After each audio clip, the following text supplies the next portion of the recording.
ഇറാനിൽ അമേരിക്കയുടെ രഹസ്യ ഇൻ്റർനെറ്റ് സേവനം കയ്യോടെ പിടികൂടി ഇറാൻ്റെ സൈനികർ. പ്രാധാന്യമുള്ള ഒരു റിപ്പോർട്ടായിട്ടാണ് വാൾ സ്ട്രീറ്റ് ജനറൽ ഇത് റിപ്പോർട്ട് ചെയ്യുന്നത്. അതിനെക്കുറിച്ചുള്ള വിശദീകരണം അവർ നൽകുന്നു.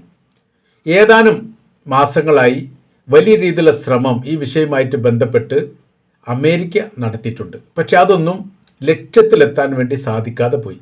അതോടനുബന്ധിച്ചാണ് അവിടെ ആഭ്യന്തര കുഴപ്പങ്ങളും വിഷയങ്ങളും ഉണ്ടായത്. അതോടെ ഇൻ്റർനെറ്റ് പൂർണ്ണമായ രീതിയിൽ വിച്ഛേദിക്കപ്പെട്ടു. പിന്നീട് അവിടെ നടക്കുന്ന ഒരു സംഭവം പുറം ലോകം അറിയാതെ പോയി. ഇത് അറിയുന്നതിനനുസരിച്ച് വേണം അമേരിക്ക ഈ വിഷയമായിട്ട് ഇടപെടാനും ലോകത്തോട് ഇറാൻ നടക്കുന്ന ക്രൂരതകൾ ഇന്ന കാര്യങ്ങൾ ഉണ്ട് എന്ന് ഏതെങ്കിലും ഒരു റിപ്പോർട്ടിൻ്റെ അടിസ്ഥാനത്തിൽ പറയണമെങ്കിലും തെളിവ് വേണം. ആ തെളിവില്ലാത്ത രീതിയിൽ വല്ലാത്ത രീതിയിൽ പ്രയാസപ്പെടുകയും ചെയ്തു. അങ്ങനെ ഇരിക്കുന്ന സമയത്താണ് ഇപ്പോഴത്തെ തൊട്ടടുത്ത ദിവസം 6000-ഓളം ചാർലിങ്ക് ടെർമിനൽ സ്ഥാപിക്കാനുള്ള ശ്രമം ഇറാനിൽ നടത്തി. വിജയിച്ചു എന്ന് പറയുന്നു. എന്നാൽ ശ്രമം നടത്തുന്നതോടനുബന്ധിച്ച് തന്നെ പിടികൂടപ്പെട്ടിട്ടുണ്ട് എന്നും പറയുന്നു. പ്രക്ഷോഭകരിൽ ഇത് എത്തിക്കുക എന്നുള്ളതായിരുന്നു അവരുടെ ഉദ്ദേശം. അതായത് അവിടെ നടത്തിയിരിക്കുന്ന പ്രക്ഷോഭത്തോടനുബന്ധിച്ച് പ്രക്ഷോഭം നടക്കുന്ന സമയത്ത് ഞങ്ങൾ നിങ്ങളുടെ പിറകിലുണ്ടെന്നും നിങ്ങൾ സർക്കാർ സ്ഥാപനങ്ങൾ കയ്യേറിക്കോളൂ, നിങ്ങളെ സഹായിക്കാൻ വേണ്ടിയിട്ട് ഞങ്ങൾ കടലതിർത്തിയിൽ നിന്ന് അങ്ങോട്ട് പ്രവേശിക്കാൻ പോകുകയാണ് എന്നൊക്കെ വലിയ പ്രതീക്ഷ പ്രക്ഷോഭകർക്ക് നൽകുന്ന തരത്തിലായിരുന്നു അമേരിക്കൻ പ്രസിഡന്റ് ഡൊണാൾഡ് ട്രംപിൻ്റെ പ്രഖ്യാപനം ഉണ്ടായിരുന്നത്.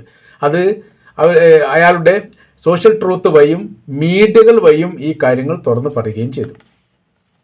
ഇറാൻ്റെ രഹസ്യം ചോർത്തുക എന്നുള്ളതാണ് അതിൻ്റെ പ്രധാനമായിരിക്കും ഉദ്ദേശം. ആ രാജ്യത്ത് നടക്കുന്ന ആഭ്യന്തരമായിരിക്കുന്ന വിഷയങ്ങൾ ചോർത്തിയെടുത്തുകൊണ്ട് അതിനനുസരിച്ചിട്ടുള്ള രാഷ്ട്രീയ നീക്കുപോക്കുകൾ ഉണ്ടാക്കുക എന്നുള്ളതായിരുന്നു അമേരിക്കയുടെ പ്രസിഡന്റ് ഈ വിഷയവുമായിട്ട് ബന്ധപ്പെട്ട് ഉദ്ദേശിക്കുന്നത്.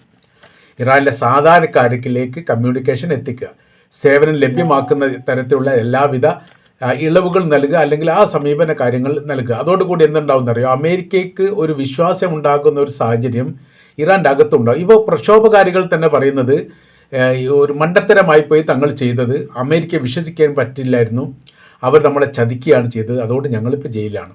ഏത് തരത്തിലുള്ള ശിക്ഷയാണ് ഇനി സർക്കാർ വിധിക്കുക എന്ന് പറയാൻ വേണ്ടി സാധിക്കില്ല, വലിയ പ്രയാസം അതിനാൽ അനുഭവിക്കുന്നു എന്ന് മാനസികമായി ക്ഷീണിക്കുകയും തളരുകയും ചെയ്ത നല്ലൊരു ശതമാനം പ്രക്ഷോഭകാരികളുടെ വല്ലാത്ത രീതിയിലുള്ള ഒരു ദീനരോധനം ജയിലിനകത്ത് നിന്ന് ഇപ്പോൾ ഉണ്ടാകുന്നു എന്ന റിപ്പോർട്ടും പുറത്തു വന്നിട്ടുണ്ട്. അപ്പോൾ അവരിലൊരു വിശ്വാസം ഉണ്ടാക്കിയെടുക്കുക എന്നുള്ളതിൻ്റെ ഉദ്ദേശത്തോടനുബന്ധിച്ചും സർക്കാർ വിരുദ്ധമായിരിക്കുന്ന അല്ലെ സർക്കാരിനെതിരെ ആ രാജ്യത്ത് നടക്കുന്ന ക്രിമിനൽ പശ്ചാത്തലമുള്ള വിഷയങ്ങൾ ലോകാടിസ്ഥാനത്തിൽ പ്രചരിപ്പിക്കുക എന്നതിൻ്റെ അടിസ്ഥാനത്തിലുമാണ് യഥാർത്ഥത്തിൽ അമേരിക്ക ഈ പ്രവർത്തനം ചെയ്തത്. സ്പേസ് എക്സ് നടത്തുന്ന ലോ എർത്ത് ഓർബിറ്റ് LEO ഇത് ഉപയോഗിച്ചാണ് ഈ പ്രവർത്തനത്തിന് ആരംഭം കുറിക്കപ്പെട്ടത്. ഭൂമിയിൽ നിന്ന് ഏകദേശം 550 കിലോമീറ്റർ ഉയരത്തിൽ ആയിരക്കണക്കിന് സാറ്റലൈറ്റുകൾ ഭ്രമണം ചെയ്യുന്നു എന്നുള്ളതാണ് സത്യം. അപ്പോൾ ഈ സാറ്റലൈറ്റിനെ ആശ്രയിച്ചു കൊണ്ടാണ് ഈ പ്രവർത്തനങ്ങൾ ചെയ്യാൻ വേണ്ടി അമേരിക്ക ഉദ്ദേശിച്ചത്. കേബിൾ ഇല്ലാതെ സാറ്റലൈറ്റിൽ നിന്ന് ഡിഷ് മുഖാന്തരം ഗ്രൗണ്ട് സ്റ്റേഷൻ വഴി നേരിട്ടെത്തുന്നു. ഗ്രൗണ്ട് സ്റ്റേഷൻ എന്ന് പറഞ്ഞാൽ മറ്റ് രാജ്യത്തിന് ഇത് ചെയ്യാൻ വേണ്ടി പറ്റും. അപ്പോൾ എന്തെങ്കിലും ഒരു സംവിധാനം നമ്മുടെ രാജ്യത്ത് കൊണ്ടുവന്നിട്ട് അതിന് ആനുപാതികമായിട്ട് ചെയ്യേണ്ട കാര്യമില്ല. സാറ്റലൈറ്റ് ആകാശത്തിന് മേലെ ഉള്ളതാണ്. ഡിഷ് നമ്മൾ ഉണ്ടാക്കിച്ചാൽ മതി. പിന്നീട് അതുമായിട്ട് ബന്ധപ്പെട്ട കണക്ഷൻ മറ്റ് രാജ്യങ്ങൾ, അതായത് ഗ്രൗണ്ട് സ്റ്റേഷൻ എന്നാണ് പറയുന്നത്, അത് അമേരിക്ക അവർ ചെയ്തു കൊടുക്കും. അപ്പോൾ നേരിട്ട് ഓട്ടോമാറ്റിക്കായിട്ട് എന്ത് ചെയ്യും, നമ്മുടെ മൊബൈലിലേക്കോ ലാപ്ടോപ്പിലേക്കോ ഇൻ്റർനെറ്റ് കണക്ഷൻ ലഭിക്കുന്ന രീതിയിലുള്ള സംവിധാനമാണ് ചെയ്യുന്നത്. അപ്പോൾ നമ്മൾ ഇപ്പോൾ ഉപയോഗിക്കുന്ന മൊബൈൽ നെറ്റ് ഉപയോഗിക്കുക എന്ന് പറയുന്നത് അത് ഏതെങ്കിലും ഒരു കമ്പനി, ഒന്നൊക്കെ ഒരു ഐഡിയയുടേതായിരിക്കും, അതല്ലെങ്കിൽ ഏതെങ്കിലും സ്റ്റാർ കേബിൾ ആയിരിക്കും, എന്തെങ്കിലും ഒരു കമ്പനിയുടെ ഈ നെറ്റാണ് നമ്മൾ ഉപയോഗിക്കുന്നത്. നമ്മൾ ആ കമ്പനിക്ക് എന്ത് ചെയ്യുന്നു, പണം നൽകുന്നു. ആ പണം നൽകിയിട്ട് ഒരു മാസത്തേക്ക് ഇത്ര കാശ് എന്ന് പറഞ്ഞ് പണം നൽകിയിട്ട് ഒരു മാസം ഉപയോഗിക്കാനുള്ള അതിൻ്റെ സംവിധാനങ്ങൾ, നെറ്റ് സംവിധാനം മൊബൈലിലാണെങ്കിലും ലാപ്ടോപ്പിലാണെങ്കിലും മറ്റേതിലാണെങ്കിലും ഒരു കമ്പനിയിൽ നിന്നാണ് നമ്മൾ വാങ്ങുന്നത്. ആ കമ്പനി പ്രൈവറ്റ് കമ്പനി ആയിരിക്കും ഉണ്ടാവും. BSNL പോലെയുള്ള ഗവൺമെൻറ് ഡയറക്ടറുള്ള കമ്പനി ഉണ്ടാവും. എന്നാൽ ഈ കമ്പനികൾ ഗവൺമെൻറ്റുമായിട്ട് ഡയറക്റ്റ് ആയിട്ടൊരു കണക്ഷൻ ഉണ്ട്. ഗവൺമെൻറ്റിൻ്റെ അനുമതിയോട് കൂടിയാണ് അവരോട് പ്രവർത്തിക്കുക. അതിന് ഗവൺമെൻറ് അവർ ടാക്സ് കൊടുക്കുകയും ചെയ്യുന്നുണ്ട്. ഗവൺമെൻറ് എന്ത് ചെയ്യുന്നു, സാറ്റലൈറ്റുമായിട്ട് കണക്റ്റ് ഉണ്ടാവും. ഡയറക്റ്റ് ഉണ്ടെങ്കിൽ അങ്ങനെ, അതല്ലെങ്കിൽ മറ്റേതെങ്കിലും രാജ്യങ്ങളുമായിട്ട് കണക്ട് ചെയ്തിട്ട്, അല്ലെങ്കിൽ മറ്റേതെങ്കിലും സാറ്റലൈറ്റ് നിയന്ത്രിക്കുന്ന സ്ഥാപനം ഉണ്ടെങ്കിൽ അതുമായിട്ട് കണക്ട് ചെയ്തിട്ട് അവരിൽ നിന്നാണ് ഇത് മൊത്തത്തിൽ വാങ്ങുന്നത്. അതാണ് ഇവിടെ പ്രൈവറ്റ് കമ്പനിക്ക് മറ്റായിട്ട് ഡിവൈഡ് ചെയ്ത് കൊടുക്കുന്ന രീതികൾ സാധാരണഗതിയിൽ ഉണ്ടാവാറുള്ളത്. അപ്പോൾ നമ്മൾ എന്ത് ചെയ്യുന്നു, അപ്പോൾ ഒരു കമ്പനി നമ്മളിപ്പോൾ ഐഡിയയുടെ ഒരു നെറ്റാണ് ഉപയോഗിക്കുന്നതെങ്കിൽ രാജ്യത്ത് മുഴുവൻ, ഇന്ത്യ എന്ന് പറയുന്ന രാജ്യത്ത് മുഴുവനും ഈ ഐഡിയ എന്ന് പറയുന്ന സംവിധാനമുണ്ട്. ഐഡിയയുടെ നെറ്റ് നമ്മൾ ഉപയോഗിക്കുകയാണെങ്കിൽ അപ്പോൾ എന്ത് ചെയ്യും, വേണം പെട്ടെന്നൊരു സുപ്രഭാതത്തിൽ അവിടേക്ക് എന്തെങ്കിലും കമ്മ്യൂണിക്കേഷൻ വിഷയങ്ങളോ ഉണ്ടായിക്കഴിഞ്ഞാൽ മൊത്തത്തിൽ നെറ്റ് കിട്ടാത്തൊരു സാഹചര്യ അവസ്ഥകൾ നമുക്കുണ്ടാവാറുണ്ട്. അത് ഈ ഐഡിയ എന്നല്ല, ഏത് ഉപയോഗിച്ച് കാണുക, എയർസെൽ ആണെങ്കിലും എയർടെൽ ആണെങ്കിലും BSNL ആണെങ്കിലും ഏത് ഉപയോഗിച്ചാലും അതിൻ്റെ കൺട്രോൾ അവരുടെ കൈവശത്തിലാണ്. വേണമെങ്കിൽ പെട്ടെന്നൊരു സുപ്രഭാതത്തിൽ അവരത് ഓഫാക്കുമെന്നല്ല, വേണമെങ്കിൽ അത് നെറ്റ് കണക്ഷൻ ആർക്കും കിട്ടാത്ത രീതിയിൽ ഉണ്ടാവാൻ വേണ്ടി സാധിക്കും. പല വിഷയങ്ങളും ഈ ഐഡിയയും ഇവരും തമ്മിൽ യോജിച്ച സമയത്ത് അങ്ങനത്തെ കുറേ വിഷയങ്ങൾ, കമ്മ്യൂണിക്കേഷൻ വിഷയങ്ങളൊക്കെ ഉണ്ടായിരുന്നു. അങ്ങനെ നെറ്റ് കിട്ടാത്തൊരു സാഹചര്യങ്ങളൊക്കെ ഉണ്ടായിട്ടുണ്ട്. അങ്ങനെ പലതിലും ഉണ്ടാവാനും സാധ്യതയുണ്ട്. അപ്പോൾ അതെന്തുകൊണ്ട് അങ്ങനെ വരുന്നത്, അവരുടെ കൺട്രോളാണ് എന്നതിനാലാണ്. ഗവൺമെൻറ്റിന് മൊത്തത്തിൽ വേണമെങ്കിൽ ഈ എല്ലാ കമ്പനിയുടെയും നെറ്റ് സർവീസുകൾ നിർത്തിവെക്കാൻ സാധിക്കുകയും ചെയ്യും. അതാണ് ഗവൺമെൻറ്റും ഇതുമായിട്ടുള്ള ബന്ധം. എന്നാൽ സാറ്റലൈറ്റ് ഡയറക്റ്റ് ത്രൂ കിട്ടുകയാണെങ്കിലോ അവിടെ ഒരു ഗവൺമെൻറ്റിന് പരിധിയില്ല എന്നുള്ളതാണ്. സാറ്റലൈറ്റ് സിഗ്നലുകൾക്ക് രാജ്യാതിർത്തിയില്ല. സർക്കാർ അനുമതി ഇല്ലെങ്കിൽ നിയമവിരുദ്ധമായ ഉപയോഗമാണ് എന്ന് സർക്കാരിന് പറയാൻ പറ്റും. അപ്പോൾ അങ്ങനെ സാറ്റലൈറ്റിൽ നിന്ന് ഇപ്പോൾ ഡയറക്റ്റ് ആയിട്ട് നമ്മൾക്ക് എടുക്കാൻ യഥാർത്ഥത്തിൽ രാജ്യത്തിലെ നിയമപ്രകാരം പാടില്ല. ഗവൺമെൻറ് അതിന് അനുമതി കിട്ടണം. ഗവൺമെൻറ് അനുമതി കിട്ടാതെയാണോ നമ്മൾ എടുക്കുന്നതെങ്കിൽ അത് രാജ്യദ്രോഹത്തിൻ്റെ അല്ലെങ്കിൽ ദേശവിരുദ്ധമായിരിക്കുന്ന പ്രവർത്തനത്തിൻ്റെ ഭാഗമായിട്ട് അത് വരും. അങ്ങനെ എന്തിനാണ് എടുക്കുന്നതെന്നുള്ള ചോദ്യത്തിന് ഉത്തരം പറയേണ്ടി വരും. കുറേ പ്രശ്നങ്ങൾ അതിലുണ്ട്. അപ്പോൾ സർക്കാരിൻ്റെ അനുമതി ഇല്ലാതെ ഉപയോഗിച്ചു എന്ന് പറഞ്ഞാൽ അത് ലൈസൻസ് ഇല്ലാതെ ചെയ്യുന്ന സമയത്ത് അത് ഗവൺമെൻറ് തലത്തിൽ കേസും കാര്യങ്ങളൊക്കെ വരുന്ന ഒരു വിഷയമാണ്. ഡയറക്റ്റ് ത്രൂ നമുക്ക് സാറ്റലൈറ്റിൽ നിന്ന് നെറ്റ് ഉപയോഗിക്കാൻ ഒരു അധികാരമില്ല. ഗവൺമെൻറ് ത്രൂ വഴി മാത്രമേ ഉപയോഗിക്കാൻ വേണ്ടി പറ്റൂ. അതൊരു കമ്പനിയിൽ നിന്നാണ് നമ്മൾ വാങ്ങുന്നത്. അങ്ങനെയാണ് നമ്മൾ ഉപയോഗിക്കാറുള്ളത്. അപ്പോൾ ഇതിന് നമ്മൾ പറഞ്ഞല്ലോ, ഇതിന് സാറ്റലൈറ്റ് സിഗ്നലുകൾക്ക് രാജ്യാതിർത്തിയില്ല. സർക്കാർ അനുമതി ഇല്ലാതെയാണ് ഉപയോഗിക്കുന്നതെങ്കിൽ നിയമവിരുദ്ധ ഉപയോഗമാണ് എന്നാണ് സർക്കാർ അതിനെ കാണുന്നത്. അതുകൊണ്ട് സാധാരണ രീതിയിൽ അത്തരം പ്രവർത്തികൾ ആരും ചെയ്യാറില്ല എന്ന് ചുരുക്കം. അപ്പോൾ അമേരിക്ക ചെയ്ത കാര്യം എന്ന് പറയുന്നത് ഈ ഗ്രൗണ്ട് സ്റ്റേഷൻ അഥവാ മറ്റൊരു രാജ്യത്തിൽ നിന്ന് സാറ്റലൈറ്റ് വലിച്ചിട്ട് ഇവിടേക്ക് ഡയറക്റ്റ് ടു കമ്മ്യൂണിക്കേഷൻ കൊടുക്കുന്ന രീതിയിലുള്ള പ്രവർത്തികൾ ചെയ്യും. അത് രാജ്യം നോക്കുന്ന സമയത്ത് നിയമവിരുദ്ധമാണ്. ഗവൺമെൻറ് അറിയാതെ, ഗവൺമെൻറ് പ്രവർത്തിക്കുന്ന സ്ഥാപനങ്ങൾ അറിയാതെ ഡയറക്റ്റ് ത്രൂ എടുക്കുന്ന ആ പ്രവൃത്തി എന്ന് പറയുന്നത് നിയമവിരുദ്ധം. ഈ പ്രവൃത്തിയാണ് എന്ത് ചെയ്തത്, അമേരിക്ക ചെയ്തത്.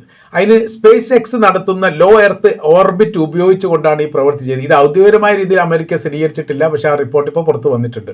യുദ്ധവുമായിട്ട് ബന്ധപ്പെട്ട എല്ലാ കാര്യങ്ങളും ഔദ്യോഗികമായിരിക്കുന്ന സ്ഥിരീകരണം പല ഘട്ടങ്ങളിലും രാജ്യങ്ങളുടെ ഭാഗത്തുനിന്ന് ഉണ്ടാവാറില്ല എന്നുള്ളത് നമുക്കറിയാവുന്ന കാര്യമാണ്. അപ്പോൾ എന്ത് ചെയ്തു, 6000-ഓളം പേർക്ക് ഇങ്ങനെ നൽകിയിട്ടുണ്ട് എന്ന് പറയുന്നു. അങ്ങനെ എന്താണ് നൽകുന്നത്, ആ രാജ്യത്ത് നടക്കുന്ന ഒരു സംഭവത്തെക്കുറിച്ചും കൃത്യമായിരിക്കുന്ന വിവരങ്ങൾ ഇന്ന് അമേരിക്കക്കോ ഇസ്രായേലിനോ ലോക രാജ്യങ്ങൾക്കോ ഒന്നും അറിയാൻ വേണ്ടി സാധിക്കുന്നില്ല. അപ്പോൾ പല ആൾക്കാരും വധശിക്ഷയ്ക്ക് വിധേയമാക്കിയിട്ടുണ്ട് എന്ന റിപ്പോർട്ട് പോലും പുറത്ത് വന്നിട്ടുണ്ട്. ആ ഇസ്രായേലിനെ സംബന്ധിച്ചവർക്ക് ഏറ്റവും വലിയ പ്രശ്നം എന്ന് പറഞ്ഞാൽ അവരുടെ മൊസാദ് വിഭാഗത്തിൽപ്പെട്ട നല്ലൊരു സംഘം ഇപ്പോൾ ഇറാൻ്റെ കൈവശത്തിലാണ്. അവരെ തൂക്കി കൊല്ലുന്നത് വലിയ പ്രശ്നമല്ല. രണ്ട് വിഷയങ്ങൾ അതിൽ ഇസ്രായേൽ നേരിടുന്നുണ്ട്. ഒന്ന്, അവരെ തൂക്കിലേറ്റുന്ന ഒരു സ്ഥിതി ഉണ്ടായിക്കഴിഞ്ഞാൽ പിന്നീട് ഈ മൊസാദ് സംഘത്തിലേക്ക് ആളുകളെ കൂട്ടുക എന്ന് പറയുന്നത് വലിയ പ്രയാസമായിട്ട് വരും. കാര്യം എന്ന് പറഞ്ഞാൽ അവർക്ക് പൂർണ്ണമായിരിക്കും സുരക്ഷിതത്വം കൊടുക്കുക എന്നുള്ളതാണ് കരാർ വ്യവസ്ഥയിലെ ഏറ്റവും പ്രാധാന്യമായ രീതിയിൽ മൊസാദ് ചെയ്യാറുള്ളത്. നിങ്ങൾ ലോകത്തിൽ എവിടെയാണെങ്കിലും നിങ്ങൾക്ക് സുരക്ഷിതത്വം ഉണ്ടാവും, സാമ്പത്തികപരമായ പ്രയാസമുണ്ട്, സാമ്പത്തികം നൽകും. എന്താണോ നിങ്ങൾ ഉദ്ദേശിക്കുന്നത് അത്തരം പ്രവർത്തികൾ ചെയ്യാൻ വേണ്ടിയിട്ട് സന്നദ്ധരാണ് മൊസാദ് സംഘം എന്നതിനാൽ എല്ലാവർക്കും ആകർഷിക്കപ്പെടുന്ന ഒരു മേഖലയായിട്ട് തന്നെ അത് മാറാറുണ്ട്. അതുകൊണ്ടാണ് പല രാജ്യരഹസ്യങ്ങൾക്ക് വളരെ എളുപ്പത്തിൽ ചോർത്താൻ വേണ്ടി സാധിക്കുന്നതും ഉദ്ദേശിക്കുന്ന കാര്യം ഇസ്രായേലിൻ്റെതും അമേരിക്കയും സാധ്യമാക്കുകയും ചെയ്യുന്നത്. അപ്പോൾ അതിൻ്റെ ഒരു തനിയാവർത്തനം എന്ന രീതിയിലാണ് പ്രക്ഷോഭകാരിലേക്ക് ഇത് എത്തിച്ചു കഴിഞ്ഞാൽ അവിടെ ഇപ്പോൾ നടക്കുന്ന സംഭവത്തെക്കുറിച്ചുള്ള വിവരങ്ങൾ അമേരിക്കയ്ക്ക് അറിയാൻ വേണ്ടി സാധിക്കും.